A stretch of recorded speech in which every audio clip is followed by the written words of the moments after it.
Dis Théo, je me demandais, j'ai entendu parler donc pour les milliards à investir en plus pour l'armée, pour la défense. Et donc moi je me demandais dans quelle mesure ça pouvait pas aussi servir à financer d'autres choses que la défense. Les soins de santé par exemple, ou les écoles.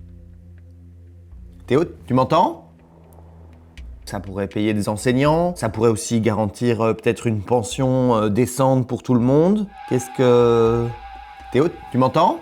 Peut-être faut allumer ton micro ? Théo Franken est hyper attaché à notre armée.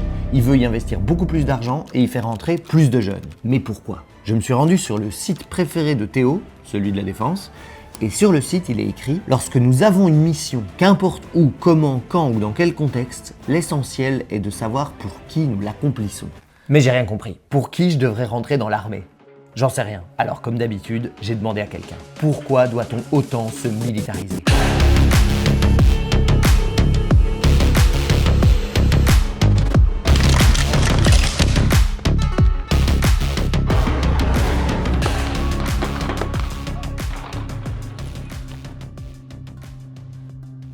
Nabil, j'ai l'impression qu'aujourd'hui c'est très important de se préparer à la guerre et que donc c'est hyper important de renforcer notre armée. Alors pourquoi ? Tout ça, ça commence aux États-Unis. Washington a décidé que l'armement contre la Russie doit être la responsabilité des Européens. Les États-Unis, en fait, qui mènent une guerre par procuration en Ukraine contre la Russie, ont décidé que c'est les Européens qui doivent financer cette guerre. Les États-Unis ont entamé ce qu'on appelle un pivot vers l'Asie, où ils se concentrent de plus en plus sur la région qu'on appelle Indo-Pacifique pour encercler de plus en plus la Chine. Et on a vu aujourd'hui qu'il y a des bases militaires au Japon, en Corée du Sud, aux Philippines, et même des exercices aussi en mer de Chine. Ah oui, Laura m'avait parlé de ce fameux pivot vers l'Asie. On a fait une vidéo là-dessus. Vous n'avez pas oublié quand même ? Le monde est vraiment en train de basculer, c'est assez historique. Ces dernières décennies, c'est les États-Unis qui dominaient le monde seuls, principalement économiquement. Mais j'adore cette son domination pull. à sens unique est remise en cause par la Chine. Mais au niveau des technologies, là on voit que la Chine est vraiment en train d'accélérer et d'être aussi bonne que les États-Unis, voire meilleure dans différents domaines technologiques hyper stratégiques aujourd'hui, les trains à grande vitesse ou les véhicules électriques. J'adore cette série. Merci Antoine. D'ailleurs, la vidéo est toujours disponible ici. Et donc Nabil, en fait, de ce que t'expliques, cet armement de l'Europe, c'est une manière de permettre aux États-Unis d'opérer justement ce pivot vers l'Asie et de tout miser, entre guillemets, sur la lutte contre la Chine. Exactement. En fait, les États-Unis se rendent compte que leurs ressources ne sont pas inépuisables. On ne peut pas à la fois être présent en Ukraine, au Moyen-Orient, en Asie. Ça demande beaucoup de ressources, que ce soit humaines, logistiques, financières. Même l'Empire américain, autrefois surpuissant, aujourd'hui ne peut pas assumer tout seul toutes ces charges. Et donc, ils veulent que l'Europe prenne une partie de cette logistique-là, de ce financement. Il y a aussi quelque chose d'historique qui est en train de se jouer au niveau de l'Europe. Ce qui s'est passé, c'est qu'en mars dernier, l'Allemagne a convoqué l'ancien Parlement pour avoir la majorité des 2/3 pour pouvoir changer la Constitution. L'ancien Parlement, pas le nouveau, parce qu'ils n'avaient pas la majorité des 2/3 dans le nouveau, donc ils avaient encore le délai de convoquer l'ancien. Et pourquoi ? L'Allemagne, au niveau constitutionnel, elle ne peut pas avoir une dette nationale. Et donc là, ils ont dû amener les amendements nécessaires en convoquant cet ancien Parlement pour pouvoir faire ces modifications, pour investir des milliards supplémentaires. Bon.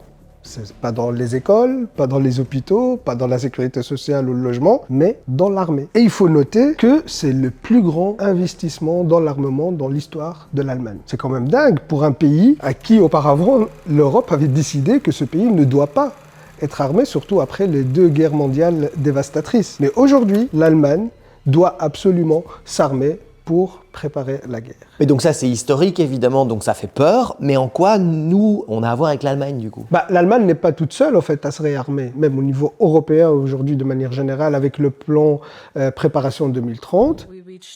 Nous avons atteint un arrangement historique pour augmenter notre capacité défensive ainsi que nos dépenses et pour le faire ensemble. Et aujourd'hui, nous vous présentons le plan Préparation 2030. On prépare un investissement européen de 800 milliards d'euros dans l'armement. 800 milliards d'euros. C'est la même Europe qui nous dit depuis des années qu'il ne faut pas de dette, qu'il faut couper les services publics et ainsi de suite pour être dans les clous budgétaires. Aujourd'hui, ils ouvrent un investissement à 800 milliards d'euros pour endetter les pays européens pour l'armement.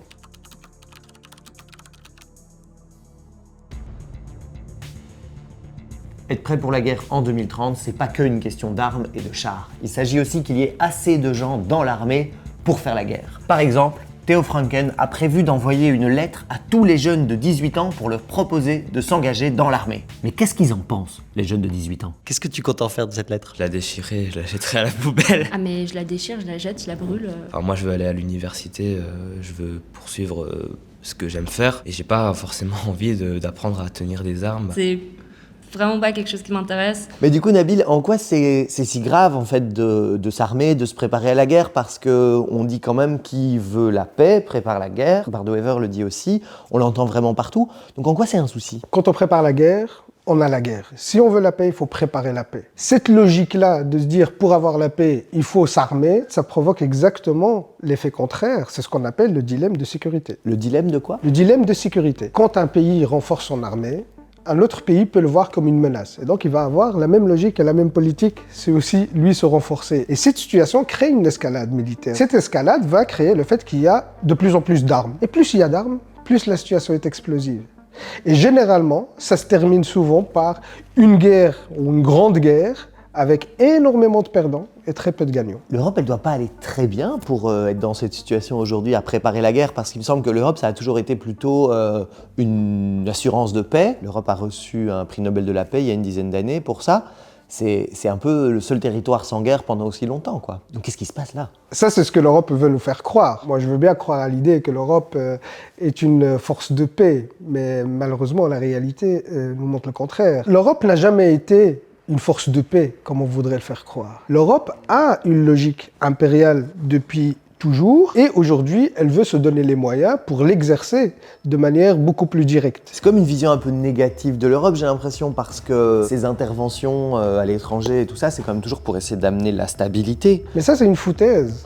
Parce que vraiment, quand on voit les interventions de l'Europe, c'est toujours pour défendre ses intérêts. Je prends l'exemple, la Cour suprême, elle a demandé à l'Europe en 2024 d'intervenir pour arrêter le génocide à Gaza. Ils ont envoyé des navires de guerre, mais pas pour arrêter le génocide, mais pour protéger les routes commerciales où l'Europe a des intérêts économiques là-dedans, qui étaient attaqués à l'époque par les Houthis qui sont au Yémen. Elle intervient militairement pour protéger ses intérêts et ses routes commerciales, mais par contre, laisser crever des Gazaouis pendant un génocide, ça, elle n'en a rien à faire. L'Europe n'est pas motivée par les droits humains ou le respect du droit international, elle est motivée seulement par ses intérêts. Donc en fait, l'Europe ne veut absolument pas la paix, mais elle veut protéger ses intérêts commerciaux, ses matières premières, etc. Et donc en fait, la Belgique, de ce que tu me dis, en s'armant, elle participe de ce mécanisme-là. Vous ne pouvez pas avoir les chefs d'État et de gouvernement de l'Union européenne qui vont devant toutes les caméras en disant que potentiellement une guerre est à nos portes et de faire croire aux gens que rien ne va changer dans les budgets. Bien sûr. Et à une vitesse grand V. Quand on a entendu, par exemple,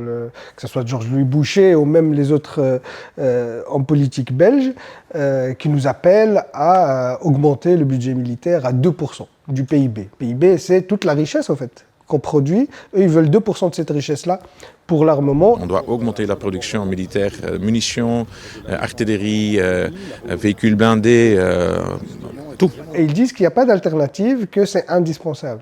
Mais pourquoi c'est indispensable? C'est pas une loi de la nature. Et ce fétichisme, en fait, des hommes politiques pour atteindre les 2%, c'est combien ça représente? Non. C'est porter le budget militaire à 12,8 milliards d'euros par an. 12,8 milliards d'euros par an. Ça, c'est les 2%.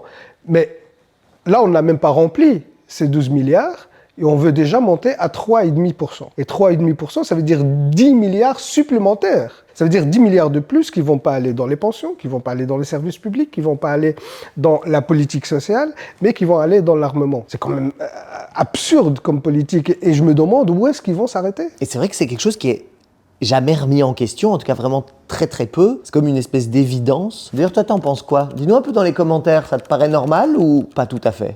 Mais on l'a vu énormément là ces derniers temps dans les manifestations, etc. Et disent mais comment ça se fait que d'une part on met des milliards pour des chars et des avions et que d'autre part on doit travailler plus longtemps, on a moins de retraite, les conditions de manière générale se détériorent. Il y a une prise de conscience quand même avec ça. Quand on vient par exemple sur les plateaux télé et dans les discours dire aux gens qu'ils doivent travailler plus longtemps, pour moins de pension, qu'ils doivent bloquer leur salaire, on va investir moins dans les services de santé qui sont déjà à bout parce qu'on n'a pas d'argent et qu'il n'y a pas de budget pour ça, et que le lendemain on vient lui dire, écoute, on va mettre des milliards d'euros pour acheter des armes, bah oui, ils voient qu'il y a quelque chose qui tourne pas rond. Mais dans l'histoire, ça a toujours été comme ça. Quand on veut préparer une guerre, d'abord il y a un ennemi extérieur vers qui on va orienter cet effort de guerre, et puis il y a l'ennemi intérieur. Et aujourd'hui, l'ennemi intérieur ici, c'est la classe travailleuse et notre sécurité sociale, à laquelle on veut s'attaquer et la démanteler pour financer cette guerre. C'est ce qui se passe par exemple aux États-Unis. Aux États-Unis, on met énormément de milliards dans l'armement, mais la conséquence c'est quoi? C'est qu'il y a des millions d'Américains qui n'ont même pas la sécurité sociale de base. Se soigner aux États-Unis, aujourd'hui, c'est un luxe. Theo Franken, dans une sortie assez spectaculaire, il en parle. Pendant des années, nous nous sommes moqués des Américains, de leur pauvreté, leur absence de filet de sécurité sociale ou qu'ils doivent payer 1000 $ chez le dentiste. Nous ne voulions pas y vivre parce qu'ils dépensaient tout leur argent dans la défense. Mais qui avait raison aujourd'hui ?